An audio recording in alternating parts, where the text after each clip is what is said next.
தெரியும். அதே போல சூர்பனகை இதுல வந்துங்க சூழ்ச்சியில் முழுதும் வெற்றி பெற்றாளா சூர்பனகை அப்படின்னு கேட்டா சூர்பனகை வெற்றி பெறல. சூர்பனகை ஏன் வெற்றி அடையினா அவருடைய எண்ணம் ராமனை அடைந்ததுதான் அவருடைய எண்ணம். அவர் காமவல்லி அந்த காமம் ராமனை அடைய நோக்கத்தில் வந்தார். அப்ப அடைய முடிகளின் என்ன ஆகுது, இலக்குவன் காது மூக்கெல்லாம் அறுத்துட்டான். உடனே ராவணன் கிட்ட போயிட்டு என்ன சொல்றான், இதுதான் முக்கியமான பாயிண்ட்.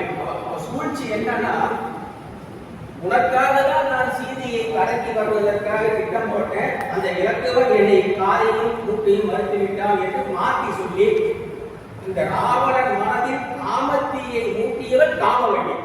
அவர் அந்த சூழ்ச்சியை வெற்றி பெற்றாளா அப்படின்னா சீதையை கடத்திட்டு வந்துட்டார். சீதையை ராவணன் கொண்டு வந்துட்டான். அப்ப ராவணன் சீதையை அடைந்தாரா? அடையவில்லை. சூர்பனகை ராவணனை அடைந்தாரா? அடையவில்லை. அப்ப ரெண்டுமே தோத்துச்சு. ரெண்டு சூழ்ச்சியுமே முழுமையாக நிறைவேறவில்லை. அடுத்தது கைகேயி சொல்லப்படுதுங்க பாவம். கைகேயி தெய்வ கற்பினர் நம்ம சொல்றேன். அந்த தெய்வ கற்பினர் அவள் நல்லவர். அந்த சரஸ்வதியின் அம்சம் சொல்லுவாங்க. கைகேயி வந்து ஒரு யாகம் செஞ்சது பொழுது சரஸ்வதியின் அம்சமாக தோன்றியும் அவளுக்கு எல்லாமே தெரியும், ஜோதிடம் தான் தெரியும்.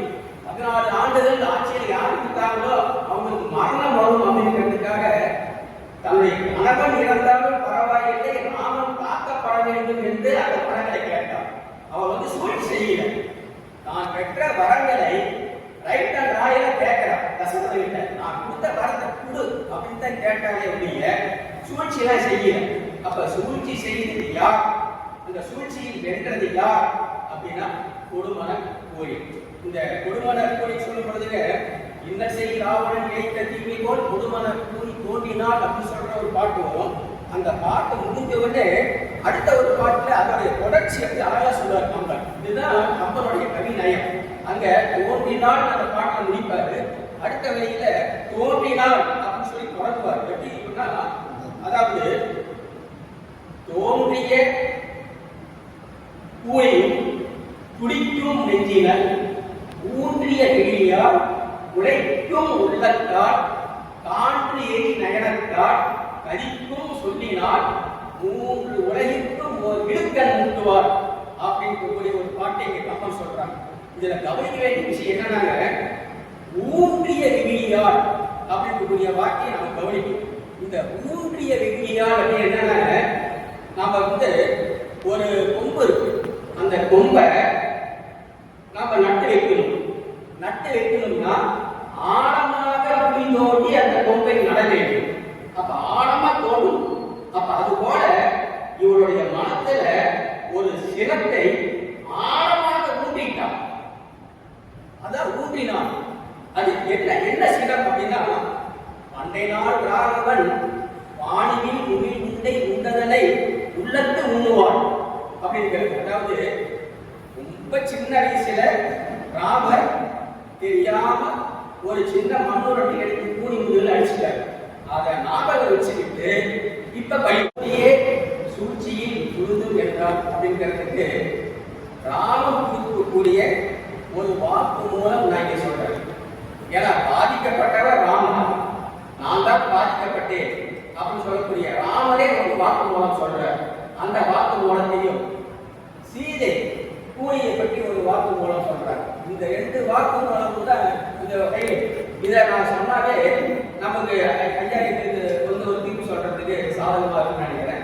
சீதை என்ன சொல்றாங்கன்னா, ஆஞ்சநேயர் யுத்தத்துல எல்லாம் வென்றது பிறகு சீதை கிட்ட வந்து சொல்றாங்க. என்ன சொல்றாங்கன்னா, அம்மா இந்த அரக்கியெல்லாம் உங்களுக்கு கொடுமை பண்ணிட்டாங்களே, அவங்க எல்லாத்தையும் நான் அழிச்சிட்டு வரேன் அப்படிங்கிற.